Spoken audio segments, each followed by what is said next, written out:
Eu sou uma sobrevivente do Holocausto, sobrevivi a esse período sombrio da humanidade. Passamos por perseguições, como sendo judeus, fugimos do nazismo. Meus familiares que não conseguiram fugir, infelizmente, faleceram durante esse período do Holocausto. Meu pai adotivo, ele dizia assim para mim: você tem que ver, você tem que saber o que está acontecendo com o teu povo. Você não pode odiar, mas esquecer, nunca pode esquecer, jamais esquecer. E a nossa fuga foi uma fuga muito difícil, porque nós atravessamos os Alpes a pé.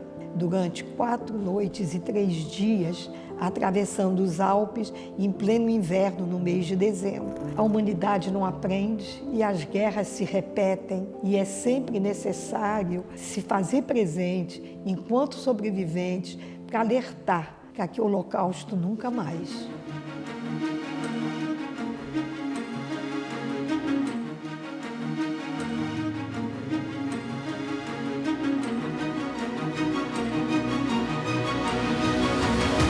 Hoje, dia 27 de janeiro, estamos comemorando a libertação de Auschwitz, do campo de concentração e extermínio. Data essa designada pela ONU como sendo o Dia Internacional em homenagem às vítimas do Holocausto. Hoje, então, 80 anos depois, estamos aqui presentes fazendo essa entrevista para que fatos iguais não se repitam mais.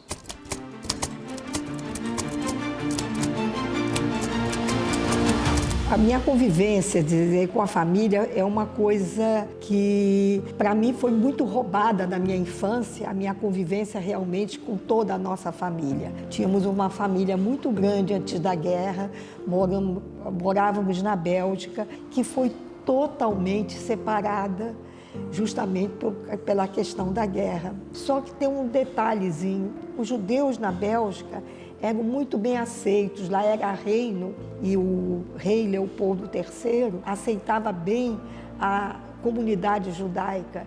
E os judeus ali viviam e tinham até um visto de permanência para permanecer ali. Mas nunca foi dada a nenhum judeu a sua cidadania. Então, todos os judeus ali existentes, quando iniciou a guerra, eles tiveram que manter a sua nacionalidade de origem.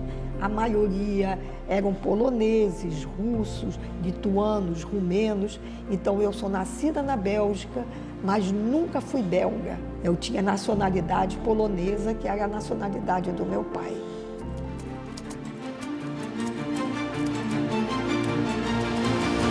Que dizem que o Holocausto realmente iniciou no ano de 1933, quando Hitler se torna o primeiro chanceler, e que, na verdade, a gente precisa entender bem que foi pelo voto. Por incrível que pareça, ele foi eleito pelo voto da população, pelo voto do povo. Ele tinha um discurso que ele iria transformar a Alemanha novamente num poderio, colocaria a raça ariana como a raça superior na humanidade. Ele colocava que ele traria novas riquezas e traria novamente o desenvolvimento à Alemanha. E muitas pessoas morando na Alemanha, inclusive judeus, votaram na história dele, achando que ele realmente pudesse. E também tinha a história de dar o troco à França, porque eles tinham perdido a Primeira Guerra, a Guerra de 1914. Costumam dizer os historiadores que realmente o Holocausto começa em 1933 com a ascensão de Hitler. Então, ele sobe ao poder, mas logo que ele sobe ao poder, ele se transforma num governo autoritário. Então, o que acontece?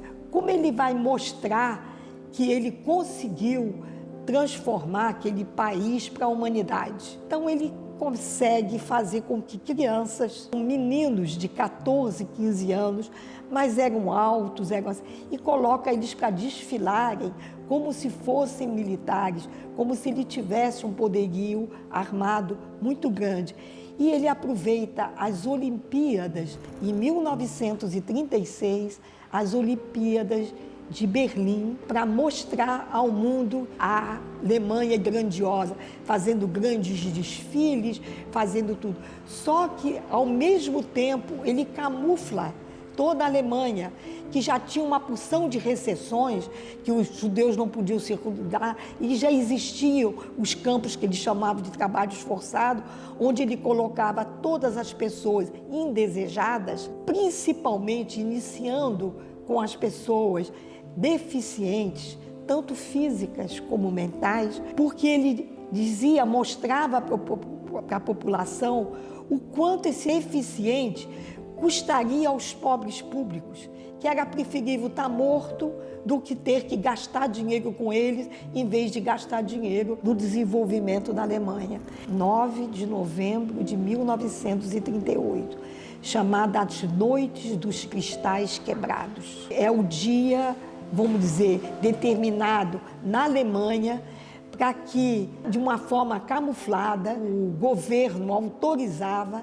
a todas as pessoas saquearem todos os estabelecimentos comerciais, as sinagogas e tudo que pertencesse aos judeus, inclusive invadindo apartamentos, casas, roubando quadros, roubando o que pudesse essas casas, culpando o judeu, achando que os judeus estavam impedindo que a Alemanha pudesse progredir, porque tinha alguns judeus ricos. Mas eu quero que fique bem claro que a maioria dos judeus eram muito pobres, não tinham o que comer na Alemanha. Ele pegou uma meia dúzia para qualificar, fez com que o povo se revoltasse contra os judeus. E nesse dia ele prendem 30 mil judeus pela Alemanha toda, inclusive a Áustria, que já estava anexada à Alemanha, e nesse momento começam a colocar esses judeus em campos de trabalhos forçados, que depois foram chamados os campos de concentração. Esses judeus foram levados, na maioria deles, para a fronteira da Polônia, e a Polônia não tinha condição de recebê-los, e a Alemanha não deixava eles voltarem. Eles ficaram lá por bastante tempo, até que, em 1939, o Hitler invade a Polônia e, assim, em setembro, inicia a Segunda Guerra Mundial.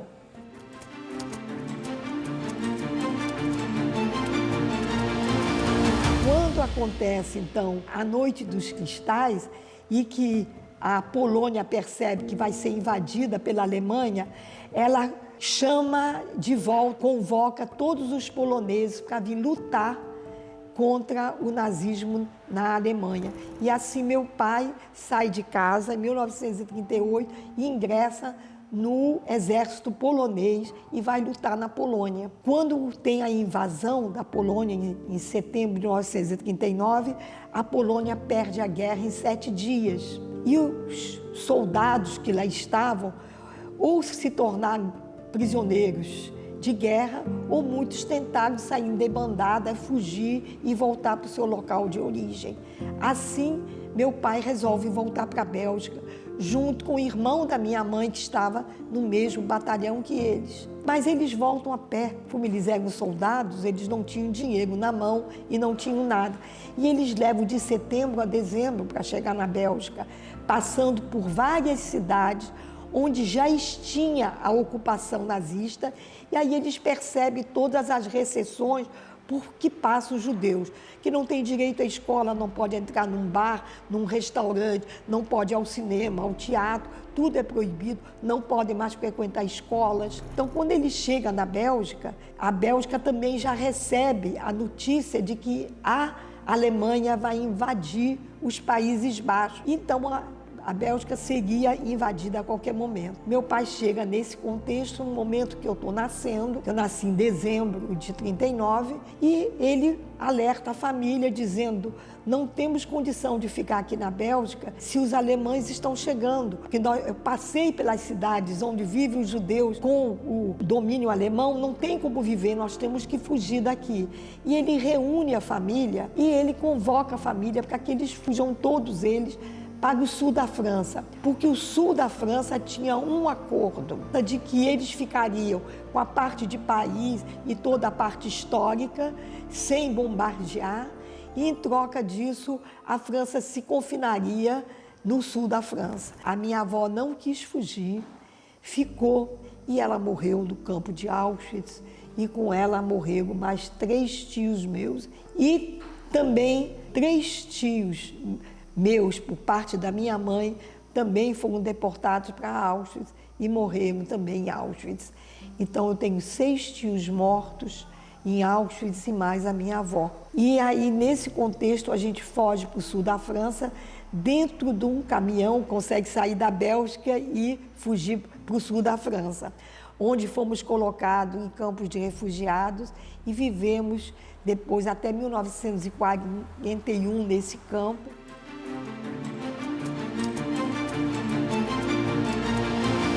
O campo de refugiados que nós estávamos no sul da França, na cidade de Villeneuve-de-Rivière, na verdade, era um antigo moinho. É um moinho que foi construído nos anos 1350, a parte de pedra, e a parte de alvenaria era uma parte que foi construída nos anos de 1530, a idade do Brasil, mais ou menos.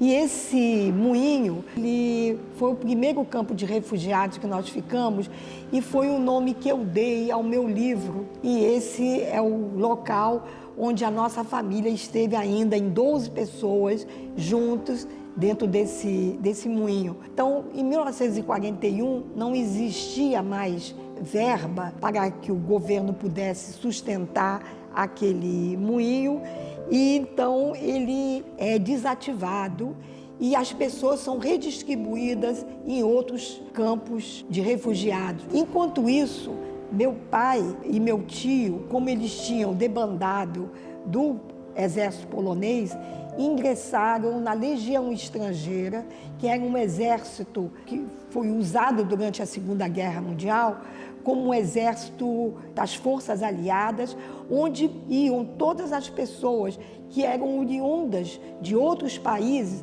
e que iam continuar a lutar contra o nazismo. E quando acontece em 42, que acontece então a ruptura, entre a Alemanha e a França e passa a ser perseguido, meu pai é avisado pelo comandante dele, que era polonês, avisou a ele que ele tinha recebido um comunicado que ele tinha que entregar todos os judeus do batalhão. E aí avisou meu pai e disse para ele: eu vou te dar um salvo-conduto, você vai passar o final de semana em casa, tem 5 dias de folga e você dá teu jeito, você não volta, mas saiba que em 5 dias, você não voltando, eu tenho que mandar a patrulha te buscar. Então, a gente vai te caçar, você dá o teu jeito para sair. E aí, nesse contexto, meu pai chega e ele tem que fugir. E meu pai e meu tio saem na frente e vão para a Suíça, dizendo que eles vão pelo caminho, vão passando pelas cidades, vão dizendo e que a gente passasse depois. Por que a gente não pôde viajar com eles? Porque minha avó estava já no leito de morte. Ela já estava com câncer de mama e já estava nos últimos dias dela. Então, meu avô disse: vocês vão na frente porque vocês estão sendo caçados e nós iremos depois. 20 de outubro morre a minha avó e meu avô fica como que sem coragem, já tinha 76 anos na época, de como é que ele ia fazer essa fuga só com mulheres, ele responsável com 76 anos. Mas ele era muito conhecido na cidade e tinha um senhor que era maquinista do trem, que trazia sempre as novidades. Ele chegou perto do meu avô e disse assim: olha, há 2 cidades daqui, as tropas alemãs já estão lá. Eu não preciso te dizer o que acontece com as mulheres quando chegam as tropas alemãs. Você não acha que está na hora de você sair com a sua família daí? Foi aí que acorda, dá uma sacudida do meu avô e ele resolve arrumar as coisas para que eles possam fugir. E a fuga acontece no mês de dezembro, atravessando os Alpes a pé.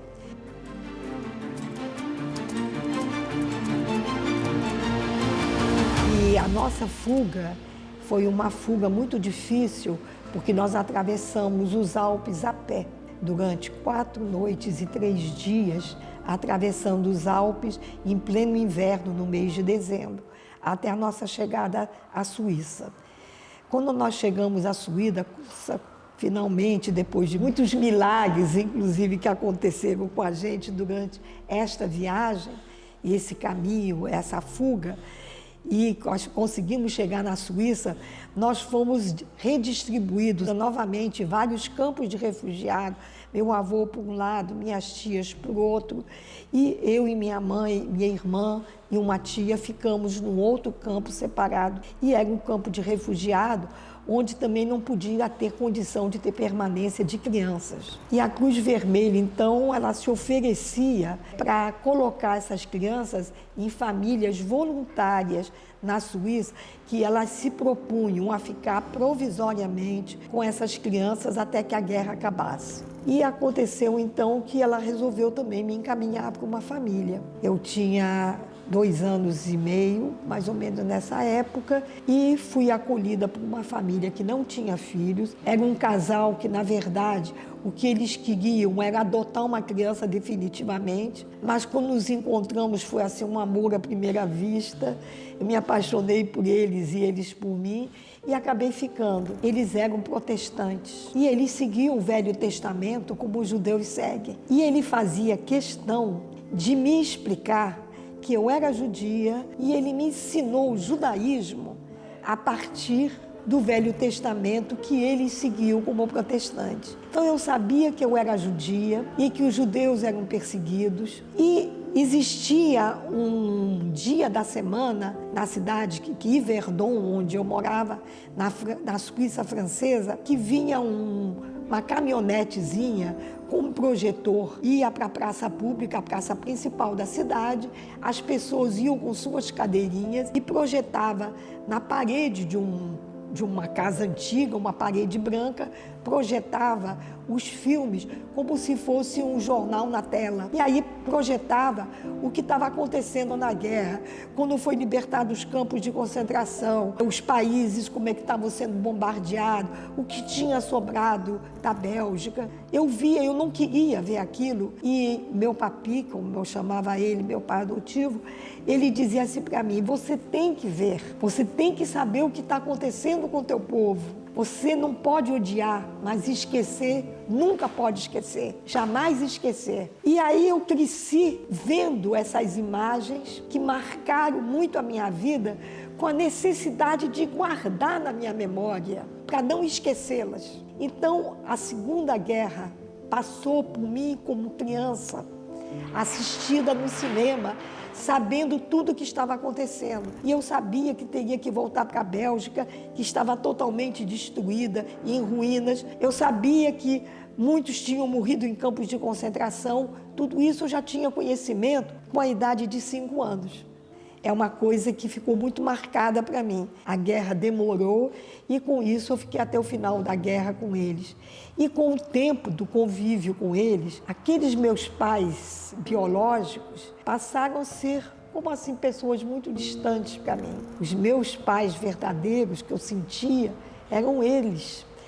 E eu sabia que eu tinha pai e mãe, e sabia que um dia a guerra ia acabar e que um dia teria que estar com meus pais, minha mãe e minha irmã.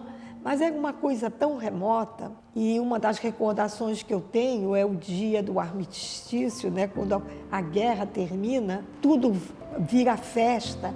Nas ruas, todo mundo sai às ruas, cantando, gritando, fogos de artifício, buzinas. Era uma festa imensa. Eu me lembro que eu, recolhida com meu pai adotivo no colo dele, eu chorava porque eu sabia que aquele era um momento que representava que a nossa separação estava próxima.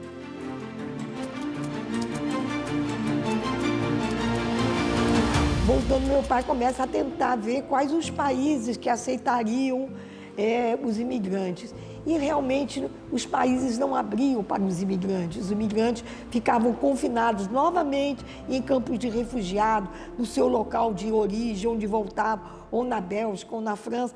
Não eram campos de concentração, mas eram campos de refugiados, onde eles ficavam em tendas, onde eles ficavam em galpões, onde não tinham para onde ir. Os Estados Unidos abrem a imigração, mas não assumindo a imigração como parte governamental, como governo assumindo. Ela aceita quem tiver parentes Quem tivesse um tio, um irmão, um primo que quisesse assumi-lo, fazia sua inscrição e ia para os Estados Unidos, porque eles seriam absolvidos pela família. Então, assim foi a imigração dos Estados Unidos. E meu pai, uma noite, vai ao cinema, ele com minha mãe e um casal de amigos, e eles entram no cinema e vão assistir um filme de Carmen Miranda, chamado Meus Amores no Rio. E aí mostra o Rio de Janeiro, mostra o Corcovado, a Urca, Copacabana, aquele calçadão lindo, aquelas mulheres desfilando de maiô em Copacabana. Quando termina o filme, tinha uma mensagem do governo brasileiro, escrito assim: o Brasil está aceitando imigrantes.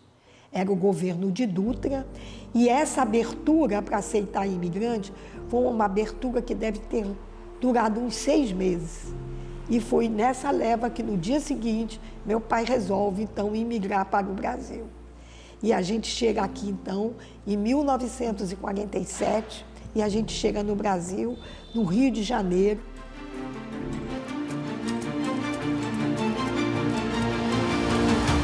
E aqui em Niterói foi meu primeiro local de residência, e me apaixonei aqui por essa cidade. E eu nunca quis me separar, finquei minhas raízes aqui e só sosseguei realmente no dia que eu consegui a minha cidadania niteroense, brasileira, e o meu título de cidadã niteroense, que eu conquistei da seguinte maneira: trazendo para cá, para Niterói. Foi o primeiro município do Brasil a ter uma data, que é o dia 19 de abril, em homenagem ao levante do gueto de Varsóvia, que é a data em homenagem às vítimas do Holocausto, antes da data da ONU. Então, a partir desse momento, eu me torno uma cidadã brasileira, com a minha naturalização em 73, e cidadã niteroense no ano de 2006. Resolvo escrever minha história a partir de escrever 2 livros, primeiramente, Meus Companheiros de Viagem, que foi muito a história contada pela minha mãe, com o Luiz Attar como o meu organizador. E durante a pandemia, escrevo Um Moinho, com a organização de Sofia Débora Levi. Eu só desejo, com essa minha história, deixar dizer que a importância dos direitos humanos, a importância no Brasil da gente ter uma lei que protege o antissemitismo, a lei racial, a lei CAO, que eu acho que é importante a gente dizer que aqui a gente, embora ainda haja antissemitismo, ainda haja intolerância religiosa e ainda haja discriminação, mas nós temos uma lei para nos proteger. Então a gente tem como argumentar, mas tem muitos lugares no mundo que isso não acontece. Então eu quero dizer que a gente luta sempre pelo direito de poder usufruir dos direitos humanos. Faço essas palestras justamente para alertar e dizer também que a gente não teria sobrevivido se não tivesse tido realmente a conivência, a solidariedade de muita gente que nos ajudou para a gente poder sobreviver, como esses meus pais adotivos e tanta gente que nos ajudou. Acho que é isso, o Holocausto nunca mais.